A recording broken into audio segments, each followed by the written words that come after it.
করবে তো, তো একই তো পার্টি, কখন এদিক যাবে কখন ওদিক যাবে। এই জন বার্লা কদিন আগে বিজেপি তৃণমূলের বিরোধিতা করেছে, দানা পানির কোনো প্রবলেম হয়েছে হয়তো, দানা পানির প্রবলেম, অন্য কিছু না। টাকা পয়সার প্রবলেম প্রবলেম হয়েছে, মালগুড়ি দিয়েছে কেউ কম বেশি, এটা বিজেপি পার্টিকে জিজ্ঞেস করবেন। আরো বলি আপনাকে, চলে যান বাসন্তী, একটা আদিবাসী মহিলাকে বাচ্চাকে সেখানটা পুঁতে দেওয়া হয়েছে। তো বাংলা সর্বত্র এই জিনিস, উত্তর দক্ষিণ পূর্ব পশ্চিম বাংলা সর্বত্র নারী, নাবালিকা, মহিলা, দিদির আমলে, তৃণমূলের আমলে এই বাংলায় যেন তাদের জন্য প্রতিদিন হয় মৃত্যু না হয় ধর্ষণ অপেক্ষা করছে। অবশ্যই আরো বড় কথা কি বলবো, মমতা ব্যানার্জি গ্যারেন্টি পেয়েছেন পশ্চিমবঙ্গের পুলিশ প্রশাসনের কাছে যে আপনি যেখানেই যান, এ কেস আমরা গড়বড় গুবলেট করে দিয়েছি, আর এদিক থেকে হওয়ার কোনো উপায় নাই। এ কেসের আমরা যা করার করে দিয়েছি, আর এদিক ওদিক হওয়ার কিছু নাই। দিদি হাইকোর্টে যাচ্ছে, দিদি কিন্তু জানে যে তদন্ত আমি করিনি, আমি করতে দিইনি, আমার পুলিশ করেনি। একটা গাছের গোড়া কেটে দিয়ে দিদি গাছের উপর থেকে জল ঢালার চেষ্টা করছে, মানুষকে বুড়বাক বানানোর চেষ্টা করছে। দেখো তোমাদের মতন আমিও কিন্তু শাস্তির দাবি করেছি, যদি শাস্তির দাবি সত্যি আপনি করতেন দিদি ভাই, যেদিন ঘটনা ঘটেছিল সেদিন থেকে আপনাকে তদন্ত শুরু করতে হতো। আর সেদিন থেকে আপনি কি করেছেন, তথ্যমান লোপাট করার চেষ্টা করেছেন। তথ্যমান লোপাট আপনার নেতৃত্বে হয়েছে, আপনার আদেশে হয়েছে, আপনার নির্দেশে হয়েছে। আমি দায়িত্ব নিয়ে বলছি, আপনার নির্দেশে, আপনার আদেশে তথ্যপ্রমাণ লোপাট হয়েছে হয়েছে হয়েছে। না তো পুলিশের ক্ষমতা নেই। এই পুলিশ গোয়াল পুকুরে ধরে ফেলে 48 ঘন্টার মধ্যে আসামিকে, আর এই পুলিশ চোখের সামনে আরজিকর ধরতে পারলো না, আমি বিশ্বাস করি না। এই পুলিশকে আপনি খোলাতে দায়িত্ব দিয়ে দিন, এই পুলিশ বার করে দেবে 7 দিনের মধ্যে। আপনি তো বলেছিলেন যে সঞ্জয়কে ধরা হলো, 7 দিনের মধ্যে আরো 4-5 জনকে ধরাবে, ভরসা রাখুন, বলেছিল না? মনে করে দেখুন কোথায় গেল সে বাতেলা। আজ দিদি জানে মানুষের আবেগ, মানুষের ক্ষোভ, সেটাকে আবার নিজের পক্ষে নিয়ে আসার জন্য, তাদের চোখে ধুলো দেওয়ার জন্য হাইকোর্ট করে দিদি প্রমাণ করতে চাইছেন তোমাদের মতন আমিও শাস্তি চেয়েছি। অথচ দিদি জানে তদন্ত তো করিনি। আপনি হাইকোর্টকে বলুন না যে সিবিআই তদন্ত পারেনি, আমাকে 6 মাসের দায়িত্ব দেওয়া হোক এই তদন্ত করবার, আমার পুলিশ বাড়ি নিয়ে আমি করে বার করে দিচ্ছি, আমি করে ফাঁসির ব্যবস্থা করে দিচ্ছি, বলুন। তা তো বলতে পারছেন না আপনি, কারণ আপনি জানেন সবকিছু। আপনার দলের যারা নেতা টিভিতে বসে তারা যেভাবে সিবিআই কিন্তু করতে পারলো না, মনে কিছু তাদের জিত হয়ে গেল, তারা যেন জয়ের হাসি হাসছে। তৃণমূলের নেতারা দেখলো সিবিআই কিছু করতে পারলো না, আরে সিবিআই করতে পারলো না মানে তোদের গায়ে লাগছে না, তোদের আনন্দ হচ্ছে, এর থেকে মানসিকতাটা কি বোঝা যাচ্ছে? তো দেখুন মুর্শিদাবাদে এবং পশ্চিমবঙ্গে যেটা চলছে, এটাকে আপনি বলতে পারেন কম্পিটিটিভ কমিউনালিজম, প্রতিযোগিতামূলক সাম্প্রদায়িককরণ, প্রতিযোগিতামূলক সাম্প্রদায়িকতা। দিদির দলের লোক বলছে এখানে আমি বাবরি মসজিদ করব, দিদি সেখানে বিরোধিতা নাই। দিদির দলের লোক বলছে আমি বাবরি মসজিদ করব। ভাই যে কোনো মসজিদ করো, একটা করো, 1000টা 1,00,000টা মসজিদ করো, কিন্তু বাবরি মসজিদ নামটা আনার মানে বিভাজনের রাজনীতি তৈরি করা। তো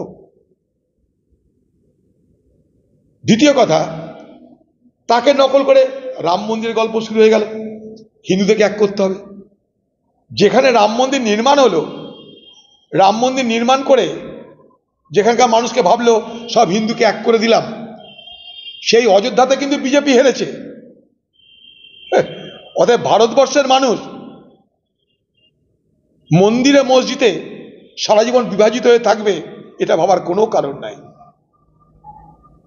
আজকে পশ্চিমবঙ্গে এটা ফার্টাইল গ্রাউন্ড, অর্থাৎ সাম্প্রদায়িক রাজনীতির উর্বর জমিতে রূপান্তরিত হয়েছে। কার সৌজন্যে? দিদি আর মোদির সৌজন্যে। এই দিদি ভারতবর্ষের বিজেপি পার্টিকে এই বাংলায় নিয়ে এসেছিল, মনে করে দেখুন, নির্বাচনী জোট করে সরকারের থেকে নিয়ে এসেছিল। আজ দিদি এনআরসির কথা বলছে। দিদি 2003 সালে ভারতবর্ষের নাগরিক আইনে অটল বিহারী বাজপেয়ীর নেতৃত্বে যখন এনআরসি আনার ব্যবস্থা লিপিবদ্ধ হলো, অন্তর্ভুক্ত হলো। আপনি ছিলেন এই বাজপেয়ী সরকারের সাথী, প্রতিবাদ করেননি, বিরোধিতা করেননি। বিরোধিতা করেছিল কে জানেন? আজকে যিনি আমাদের মধ্যে নেই, ভারতবর্ষের প্রাক্তন প্রধানমন্ত্রী মনমোহন সিং, ডক্টর মনমোহন সিং বিরোধিতা করেছিল। আজকে দিদি এনআরসি গল্প করেছেন। আপনার সরকারে থাকা অবস্থায় আপনার ক্যাবিনেটে পাশ করা অটল বিহারী বাজপেয়ীর আমলের যে আইন, সেই আইন যে সংশোধন হয়েছিল 2003 সালে, তাতে এনআরসি অন্তর্ভুক্ত হয়েছিল। এ কথা কি মুর্শিদাবাদের মানুষকে, বাংলার মানুষকে কখনো বলবেন? দেখুন, ক্রমশ পরিস্থিতি সীমান্তে উত্তেজনাপূর্ণ হচ্ছে। কারণ সীমান্তে বেশি কড়াকড়ি মানে পাচারকারীদের পাচার করার পথে অন্তরায় তৈরি করা। আর পশ্চিমবঙ্গের সীমান্ত এলাকা জুড়ে পশ্চিমবঙ্গের পুলিশ প্রশাসনের মদতে, তৃণমূল সরকারের সহযোগিতায় এবং বিএসএফের একটা অংশের সঙ্গে যোগসাজশ করে বছরের পর বছর ধরে যে পাচার চলছে অবাধে, গরু, পাথর, বালি, কয়লা, সব কিছু, ওষুধপত্র, আজকে সেখানে বাধা সৃষ্টি হওয়ার কারণে হয়তো পাচারকারীদের অসুবিধা হচ্ছে, তাই যারা পাচারে বাধা দিচ্ছে তাদের উপরে হামলার তীব্রতা বাড়ছে। বাংলার মুখ্যমন্ত্রী এসে বলছেন যে বিএসএফদের পাশে কেউ দাঁড়িও না, পুলিশ দাঁড়াবে, বিএসএফদেরকে সাহায্য করবে। তো বাংলার মুখ্যমন্ত্রী বর্ডারে তাহলে পুলিশ মোতায়েন করে দিন, আর কি অসুবিধা আছে? পুলিশ কোথায় দাঁড়াবে তা তো জানি না আমরা। বর্ডারে পুলিশ মোতায়েন করে দিন। পুলিশের মদত ছাড়া এ বাংলা থেকে না কোনো পাচারকারী কোনো পাচার করতে পারে, না কোনো পাচারকারী পশ্চিমবঙ্গে প্রবেশ করতে পারে। যদি পুলিশ তটস্থ থাকে, পুলিশ সতর্ক যদি থাকে, তাহলে পাচারকারীদের এই অপচেষ্টা বন্ধ হওয়া সম্ভব। বকরানি তৃণমূলের মধ্যেকার বিভাগ হতে পারে, পাচারকারী তো তার তৃণমূল সরকারের বাইরে কেউ নয়। কারণ যারা পাচার করবে তাদেরকে পুলিশের মদত দরকার, পুলিশের সহযোগিতা দরকার। পুলিশের সহযোগিতা তাদেরকেই করা হবে যারা তৃণমূলের দালালি করবে বা যারা তৃণমূলকে সহযোগিতা করবে। কারণ দিদি এই চুক্তিটায় বিশ্বাস করেন, আমাকে তোমরা মদত করো, আমি তোমাদের মদত করব। তোমরা পাচার করো, তোমরা আমাকে মদত করো, আমি তোমাদের পাচারের বিরোধিতা করব না। সেখানে কোনো হতে পারে, খুব স্বাভাবিক এটা। যে বলেছেন যে বিজ্ঞ ব্যক্তিটি, তার মতামতের গুরুত্ব দেওয়া উচিত। কিছু তো হবেই না, যদি কিছু হয়ও, যেটা জামিনের ধারাই একটা কেস হতে পারে। সে কেসের হবে কি জামিনের ধারা দিয়ে, অর্থাৎ তুমি জামিন পাবেই নিশ্চিন্ত করে, একটা দুটো লোক ঠকানি বুদ্ধি হতে পারে। আবার বলছি, আমি সারা বাংলা জুড়ে বাংলা আবাস যোজনায় লুটপাট চলছে। শুধু বাংলা আবাস যোজনায় সারা বাংলা দাঁড়িয়ে আছে দুর্নীতির উপরেই। পশ্চিমবঙ্গ সরকারটা দাঁড়িয়ে আছে দুর্নীতিকে আশ্রয় করে। মন্ত্রী, শান্তি, নেতা, নেত্রী, সর্বত্র চুরি, সর্বত্র দুর্নীতি। সে দুর্নীতির শিকার স্যালাইন, সে দুর্নীতির শিকার ওষুধ, তার পরিণাম মানুষের মৃত্যু। কোথাও কোনো ঘাটতি নেই দুর্নীতি। সেই দুর্নীতির বাজারে যে দুর্নীতির স্রষ্টা, যিনি দুর্নীতি তৈরি করলেন এই বাংলায়, দুর্নীতিকে যিনি বাহবা দিয়ে, পোস্টার দিয়ে পুষ্ট করে বড় করলেন, সেই বাংলার মুখ্যমন্ত্রী আজ তিনি যদি বলেন ধর্মের কথা, তাহলে চোরে কি ধর্মের কথা শুনবে? চোরে নাহি শোনে ধর্মেরও বাণী। বাংলার মুখ্যমন্ত্রী, আপনাকে এটা আমি খুব স্পষ্ট করে বলতে চাই। আপনি মুর্শিদাবাদে এসে এখানকার মানুষের কথা ধোঁকা দিয়ে গেলেন। আপনি মুসলিমদের জন্য ভোটের আগে একটা বার্তা দিয়ে গেলেন, এনআরসি হতে দেব না।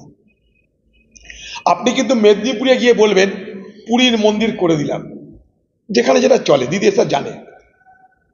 তো বাংলার মুসলমানরা, মুর্শিদাবাদের মুসলমানরা আর কতদিন দিদি আর মোদির এই ধাপ্পাই চলবেন? ভোট আসছে, এনআরসির গল্প আসছে, আগেও বলেছি মিলিয়ে নেন আপনারা। দিদি এলো, এবার মোদি আসবে একই গল্প করতে, মিলিয়ে নেবেন আপনারা। কারণ মোদি এবং দিদির উভয়ে এটা একটা অলিখিত চুক্তি যে তোমরা সাম্প্রদায়িক বাতাবরণকে উত্তেজিত করবে, সাম্প্রদায়িক বিভাজন করবে, আমরা ভোট কাটার ব্যবস্থা করব। আচ্ছা দিদি, আপনি বললেন বেলডাঙ্গায় সাম্প্রদায়িক উত্তেজনা না হওয়ার পিছনে উভয় সম্প্রদায়ের অবদান আছে, নিশ্চয়ই আছে। সেখানে কিন্তু আমাদেরকে একবারও যেতে দেওয়া হলো না, আপনাদের এমএলএরা গেল। আপনি কি একবারও বলতে পারতেন না যে আমার দলের এমএলএ ভোটের আগে অধীর চৌধুরীকে হারানোর জন্য রামনবমীর জন্মদিনে হিন্দু মুসলমান দাঙ্গা লাগিয়ে তারপরে মুসলমানদের এবং হিন্দুদের মধ্যে বিভাজন তৈরি করার জন্য খোলা টিভিতে খোলা মঞ্চে বলছে মুর্শিদাবাদে 70 ভাগ মুসলমান 30 ভাগ হিন্দু, মনে করলে মুসলমান সব হিন্দুকে মেরে ভাসিয়ে দিতে পারে? আপনার কি এ কথাটা মনে ছিল না? সেদিন কি আপনি মদত দেননি এই মুর্শিদাবাদ জেলায় সাম্প্রদায়িক বিভাজনের? অধীর চৌধুরীকে ভোটে হারাতে আপনার দলের বিধায়ককে দিয়ে এ বক্তব্য আপনি রাখিয়েছিলেন, তাই এ বক্তব্যের পরে আগে কখনো আপনি এই বক্তব্যের নিন্দা করেননি। কারণ আপনি নিজে জানেন এ মুর্শিদাবাদ জেলায় সাম্প্রদায়িক বিভাজনের রাজনীতি আপনাকে করতেই হবে। তার জন্য এনআরসির গল্প মনে এসেছে। এই এনআরসি ধুয়ো তুলে আবার মুসলমান সম্প্রদায়কে বুড়বাক বানানোর চেষ্টা করা হবে। মনে রাখবেন, ভারতবর্ষের মুসলমান সম্প্রদায় বাংলার মুসলমান সম্প্রদায়। আপনাকে কেউ আপনার নাগরিকত্ব, আপনার ভারতীয়ত্ব, আপনার ভোটের অধিকার কেউ কেড়ে নিতে পারে না। কেউ এখান থেকে আপনাকে বাংলাদেশে তাড়াতে পারে না। না মমতা ব্যানার্জি পারে, না মোদি পারে, কেউ পারে না। কেন জানেন? আপনার সঙ্গে আছে ভারতবর্ষের সংবিধান। আপনার যা কিছু অধিকার, আপনার নাগরিকত্বের অধিকার থেকে আরম্ভ করে মৌলিক অধিকার, আপনার পাওয়া না পাওয়া সব কিছু দাঁড়িয়ে আছে কোথায়? ভারতবর্ষের সংবিধানে। তাই সেই সংবিধানটাকে বাঁচানোর লড়াই কে করছে? ভারতের জাতীয় কংগ্রেস রাহুল গান্ধীর নেতৃত্বে। সেই সংবিধান যতদিন বেঁচে থাকবে, না মমতা ব্যানার্জি, না দিদি, না মোদির কারো ক্ষমতা নাই কাউকে তাড়ানোর বা কাউকে রাখার। মনে রাখবেন একটা কথা। অতএব মুসলমান সম্প্রদায়ের মানুষ আবার নির্বাচনের আগে দিদি বাংলা মুর্শিদাবাদের মাটি দেশে আবার ধর্মীয় বিভাজনের এখানে সুরসুরি দিয়ে গেলেন, বিভ্রান্ত হবেন না। আমার বক্তব্য, পশ্চিমবঙ্গের মুখ্যমন্ত্রী এতটুকু যদি সততা থাকে, মুসলমানদের প্রতি যদি আপনার এতটুকু দরদ থাকে, ভোট ছাড়া ছোট্ট একটা প্রশ্ন করছি, হিম্মত থাকলে উত্তর দেবেন। সারা ভারতবর্ষে সব থেকে বেশি ওয়াকফ সম্পত্তি কোথায়? পশ্চিমবঙ্গে। সংখ্যা 1,48,200টা। 1,48,200 ওয়াকফ সম্পত্তি পশ্চিমবঙ্গে, সারা ভারতবর্ষে সব থেকে বেশি। সেই ওয়াকফ সম্পত্তি যদি ঠিক করে ব্যবহার করা যায়, বুদ্ধি করে যদি খরচ করা যায়, তাহলে ওয়াকফ বোর্ড ইমাম ভাতা মুয়াজ্জিন ভাতা নয়, দিদি আপনাকে ভাতা দিতে পারে, এতটা রোজগার হবে। হাজার হাজার কোটি টাকার ওয়াকফ সম্পত্তি এ বাংলায় পড়ে আছে। উদাহরণ দিচ্ছি, টালিগঞ্জ ক্লাব, যেখানে সারা পশ্চিমবঙ্গের শিল্প, ফিল্ম ইন্ডাস্ট্রি, সিনেমা শিল্প, সেটার মালিককে ওয়াকফ সম্পত্তি, ওয়াকফ বোর্ড। কত ভাড়া পাই? কয়েকশো টাকা। চলে যান বালিগঞ্জ, এই ক্যালকাটা রয়্যাল গল্ফ ক্লাব, সম্পত্তি কয়েক হাজার কোটি টাকার, ভাড়া কয়েকশো টাকা। চলে যান বিধানসভা, দাম কয়েক হাজার কোটি, ভাড়া 100 টাকা। সেই বিধানসভায় আপনি গিয়ে ওয়াকফের ওই কথা বলেন, বড় বড় বাতাল বানেন, মুসলমানদের দরদ দেখান, মুসলমানদের কুমিরের কান্না কাঁদেন। 1,48,200 ওয়াকফ সম্পত্তি পশ্চিমবঙ্গে। হিম্মত আছে তালিকা বার করার? হিম্মত আছে তালিকা বার করে? আর্থিক অবস্থা নিশ্চয়ই প্রভাবিত হবে। ভাতা আমি তখনই দিতে পারি যখন আমার রোজগার বাড়াতে পারি। না হলে কি হবে? ভাতা দিতে গেলে ভাতার বদলে আমার যে আর্থিক রোজগার সেটা যদি আমি না করতে পারি, তাহলে শিক্ষা, স্বাস্থ্য, পরিকাঠামো সব কিছুতে মানুষের জন্য সমস্যা তৈরি হবে। সেই কারণেই হাসপাতালে ডাক্তার নেই, ওষুধ নেই। সেই কারণেই শিক্ষা জগতে নিয়োগ নেই। সর্বত্র দুরবস্থা চলছে একটাই কারণে, কারণ সরকার ভাতা দিচ্ছে ভোটের জন্য, উল্টে রোজগারের পথ তারা বার করতে পারছে না। আমরাও চাই ভাতা দেব, ভাতার বিরোধিতা আমরা করি না। কংগ্রেসের সরকার যেখানে যেখানে আছে সেখানেও ভাতা আছে। চলে যান কর্ণাটক, সেখানটায় আজকে যেটা লক্ষ্মীর ভাণ্ডার বলা হয়, সেই লক্ষ্মীর ভাণ্ডার হিসাবে সেখানটায় দেওয়া হয় 2000 টাকা। চলে যান তেলেঙ্গানা, সেখানে দেওয়া হয় 3000। চলে যান ঝাড়খণ্ড, সেখানে দেওয়া হয় 2500, বাংলায় দেওয়া হয় 1000 কি 1200 টাকা। আমরা পশ্চিমবঙ্গ সরকার যে দাবি করেছি যে লক্ষ্মীর ভাণ্ডার বাবদ পশ্চিমবঙ্গ সরকার আমাদের ঘরের মা বোনদেরকে 2500 টাকা করে দিক, তার সঙ্গে সঙ্গে ইমামদের ভাতা বাড়ানো হোক, ইমামদের ভাতা অন্তত 10,000 টাকা করা হোক, পুরোহিতদের ভাতা দেওয়ার ব্যবস্থা করা হোক আরো বেশি পরিমাণে। আমরা চাই ঝাড়খণ্ড সরকার যেমন স্বাস্থ্য বীমা প্রকল্পে 15 লক্ষ টাকা খরচা করছে, রাজ্য সরকার কমসে কম 10 লক্ষ টাকা খরচ করুক। আমরা চাই ঝাড়খণ্ড সরকার যেমন বিদ্যুতের বিলে 200 ইউনিট ছাড় দিচ্ছে, ঝাড়খণ্ড সরকার, কর্ণাটক সরকার, তেলেঙ্গানা সরকার, যেখানে যেখানে কংগ্রেস আছে, পশ্চিমবঙ্গ সরকার তা দেয়। তারা দিতে পারছে, তাদের কোনো অসুবিধা হচ্ছে না, কারণ তাদের রোজগার আছে। আপনি কি করছেন? আপনার ভাড়ার খালি করে আপনি ভাতা দিয়ে ভোট চাইছেন। আমাদের বক্তব্য কি, অবশ্যই ভাতা দেওয়া দরকার, কিন্তু ভাতার সঙ্গে তালে তাল মিলিয়ে রোজগার বাড়ানো দরকার, নাহলে একদিক দিলে আরেক দিকের বিপদ বাড়ে। নুন আনতে পান্তা ফুরিয়ে যাওয়ার অবস্থা তৈরি হয়েছে রাজ্য সরকারের। তাই এখানে কোনো চাকরি নেই, এখানে কোনো মাইনে বৃদ্ধি নেই, এখানে কোনো শিক্ষা নেই, স্বাস্থ্য নেই, পরিকাঠামো নেই, কোথাও কিছু নেই। তার একটাই কারণ, ভাতার রাজনীতি করতে গিয়ে বাকি সব কিছুকে ভোগে দিয়েছি আমরা। অতএব ভাতাও থাক, কিন্তু বাকি সব কিছু ঠিক থাক, অর্থাৎ রোজগারের পরিমাণ বাড়ানো হোক। অবশ্যই এই বাংলার মুখ্যমন্ত্রী ভারতবর্ষের পার্লামেন্টে, তখন আমি নতুন নতুন এমপি হয়েছি, অনুপ্রবেশকারী ঢুকে গেল বাংলা, পশ্চিমবঙ্গে বাংলাদেশের অনুপ্রবেশকারী ঢুকে গেল বলে দিন রাত আন্দোলন করতেন। সেই দিদির রাজ্যে সব থেকে বেশি অনুপ্রবেশকারীদের ঢোকার রাস্তা পরিষ্কার প্রশস্ত।